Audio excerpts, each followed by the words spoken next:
Here we go. National Restaurant Association urging Congress against increasing that federal minimum wage to $15 an hour, saying it would force businesses to cut jobs and raise menu prices or shut down altogether. Carlos Gazitua joins us now. He's the president of Sergio's Family Restaurant in Miami. Carlos, good morning to you, and thank you for your time. Just lay it out. What do you see if we went there? Well, it already passed in Florida, and we projected already $300,000 is going to cost our restaurant group every year. Now, such an increased cost during a pandemic is tough to swallow. And I think that when you look at metropolitan areas such as San Francisco, New York, they can absorb this through some price increases. Unfortunately, some other areas will not. And we already saw the Congressional Budget Office already determined last week that it will cost about 2.7 million jobs. And in fact, what a lot of people don't know is that there's something secret in this bill. And in this bill, they're targeting restaurants. And that's what is very important. The tip credit. They want to eliminate the tip credit. And let me explain to the viewers what that is, because it's so important. It allows restaurants, basically for the front of house employees, not pay the minimum wage, pay a little bit less, because they're going to get tips per table.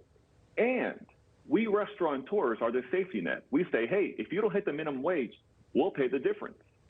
Think about that. If we eliminate that, that's 60 to 70% of our front of house staff that's going to double our labor costs.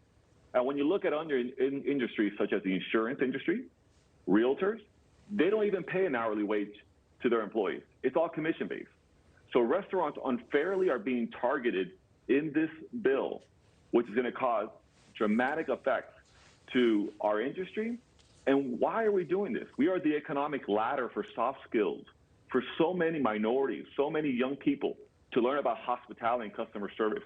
And we don't know how long it'll take for our industry to recover. I want to ask you, I loved my job as a waitress way back when. And, you know, I think I got paid $2 an hour, and then you made the tips, and that was the way that you did that. So what are you hearing from employees, waiters and waitresses, or other people, as you said, front of the house employees? Do they like the idea of the $15 an hour minimum wage without the tip credit, or would they prefer to stay with tips? Well, they prefer to stay with tips. You know, a lot of people want to have, servers can make $40,000, $50,000, $60,000, $80,000 a year, depending on the concept.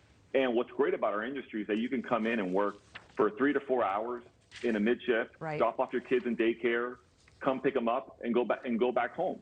So our industry, the tip sales model, which is very common in a lot of industries, provides that flexibility.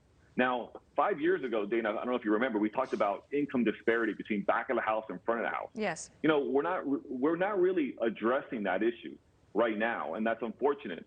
We're trying to do a one-size-fits-all policy. You know, there are solutions out there that can resolve this very easily.